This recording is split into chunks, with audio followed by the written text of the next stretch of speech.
छत्तीसगढ़ राज्यसभा सांसद राजीव शुक्ला ने उठाया सोशल मीडिया का मुद्दा। आज संसद में छत्तीसगढ़ से राज्यसभा सांसद राजीव शुक्ला ने सोशल मीडिया प्लेटफॉर्म को लेकर चेयरपर्सन सी राधाकृष्ण की अध्यक्षता में अपनी बात रखी। राजीव शुक्ला ने कहा, आज स्थिति यह है कि सोशल मीडिया पर कोई भी कुछ भी लिख देता है, किसी पर भी आरोप लगा देता है, किसी की प्रतिष्ठा को एक ही पोस्ट पर तार तार कर देता है और एक बार वायरल होने के बाद उस झूठ को वापस लाना असंभव हो जाता है। न तो सोशल मीडिया प्लेटफॉर्म इसकी जिम्मेवारी लेता है और न ही लिखने वाला सामने आता है। राजीव शुक्ला ने कहा, अभी गाजियाबाद में कोरियन गेम देखते हुए 3 नाबालिग लड़कियों की आत्महत्या ने देश को झकझोर कर रख दिया है। इस मामले में यह बात सामने आई कि सोशल मीडिया कंटेंट और अफवाहों ने उनकी मानसिक स्थिति पर दबाव डाला।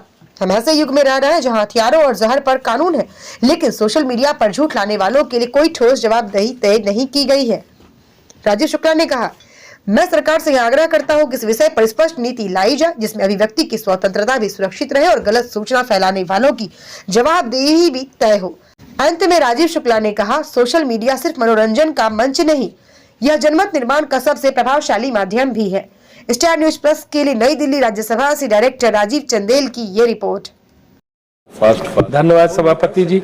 अश्विनी वैष्णव जी अच्छा इलेक्ट्रॉनिक मिनिस्टर यहाँ बैठे हैं।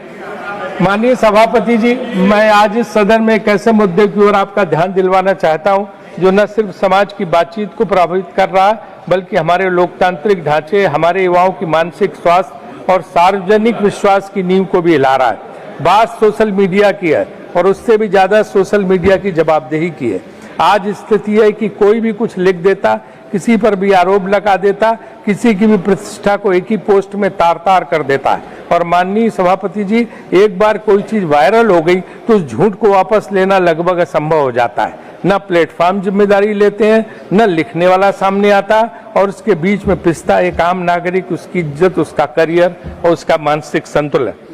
सभापति जी, हाल ही में गाजियाबाद में 3 नाबालिग बच्चियों की कोरियन गेम्स देखते हुए आत्महत्या की दर्दनाक घटना ने पूरे देश को झकझोर दिया है। इस मामले में यह सामने आया कि सोशल मीडिया और ऑनलाइन कंटेंट से जुड़ी अफवाहें, अतिरंजित नैरेटिव और डिजिटल दबाव ने उनकी मानसिक स्थिति पर गहरा प्रभाव डाले। सवाल यह नहीं कि दोष किसका था, बल्कि सवाल यह है कि जब एक नाबालिग लगातार डिजिटल भ्रम, अवास्तविक अपेक्षाओं और ऑनलाइन दबाव के बीच टूट रहा होता है, तब उसे बचाने की जिम्मेदारी किसकी है?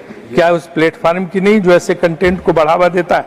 सोचिए कैसी विडंबना है कि हम एक ऐसे युग में रह रहे हैं जहां हथियारों पर तो कानून है, जहर पर कानून है, सड़क पर गाड़ी चलाने पर कानून है, लेकिन सोशल मीडिया पर झूठ फैलाने की कोई ठोस जवाबदेही तय ही नहीं की गई है। कंपनियों के एल्गोरिदम यह तय करते हैं कि हमें क्या देखना है, लेकिन यह बताने की जिम्मेदारी उनसे कोई नहीं मांगता कि किस आधार पर किसी झूठ को लाखों लोगों तक पहुंचाया गया। कौन सी व्यवस्था है जहां प्रभाव है, पहुंच है, लेकिन जवाबदेही नहीं है। आज यह सदन इस प्रश्न पर विचार करे कि क्या सोशल मीडिया पर आचरण के स्पष्ट नियम होने चाहिए या नहीं। क्या यह स्वीकार्य है कि करोड़ों भारतीयों तक पहुंचने वाले प्लेटफॉर्म कम्युनिटी गाइडलाइंस के नाम पर सब कुछ अपने हिसाब से चलाएं और देश की संसद तमाशा देखती रहे? क्या यह उचित है किसी व्यक्ति की छवि नष्ट की जाए, किसी महिला को लगातार ऑनलाइन उत्पीड़न सहना पड़े, किसी किशोर की मानसिक सेहत बिगाड़ी जाए और फिर भी जिम्मेदारी कोई ना हो? मैं विनम्र आग्रह करता हूं, मंत्री जी यहाँ बैठे भी हुए हैं, कि सरकार इस विषय पर स्पष्ट ध्यान नहीं दे रहे। मंत्री जी सुनिए, बस अश्विनी जी, मैं विनम्र आग्रह करता हूं सरकार से विषय पर स्पष्ट नीति लेकर आए, ऐसी नीति जिसमें अभिव्यक्ति की स्वतंत्रता भी सुरक्षित रहे और गलत सूचना फैलाने वालों की जवाबदेही भी तय हो।